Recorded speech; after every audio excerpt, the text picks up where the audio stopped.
Corona के Omicron variant से निपटने के लिए गुजरात में नाइट कर्फ्यू लागू किया गया है। बड़ी खबर, सरकारें अलर्ट मोड पर हैं और एहतियाती कदम उठाने शुरू कर दिए गए हैं। 8 बड़े शहरों में रात 1 बजे से सुबह 5 बजे तक ये कर्फ्यू लागू रहेगा।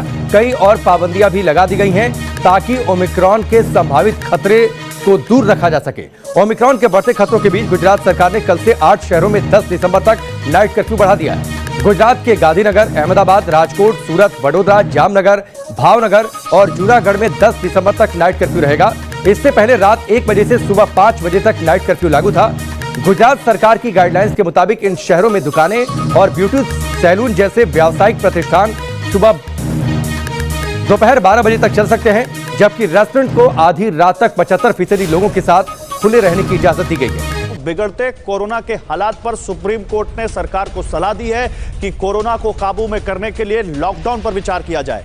उनके अलावा सुप्रीम कोर्ट ने सरकार से कहा है कि अस्पताल में दाखिले के लिए एक राष्ट्रीय नीति बने। वैक्सीन की खरीद पॉलिसी को रिवाइज करने को कहा है।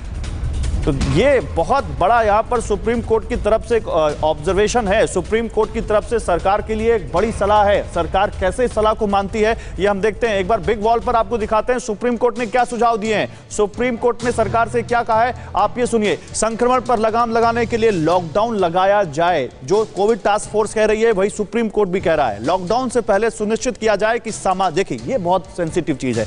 ये सुनिश्चित किया जाए कि सामाजिक और आर्थिक तौर पर बोझ कम पड़े। जिन लोगों पर लॉकडाउन का असर पड़ेगा उनके लिए खास इंतजाम किए जाए। जो हमारे पैनलिस्ट भी कह रहे हैं कि अनप्लान्ड नहीं होना चाहिए ये, वरना इसका और नुकसान हो जाएगा। वैक्सीन की खरीद पॉलिसी को फिर से रिवाइज किया जाए क्योंकि वैक्सीन की परचेज पॉलिसी पर सवाल उठ रहे हैं। 2 हफ्ते में अस्पतालों में दाखिले के लिए एक राष्ट्रीय नीति बनाई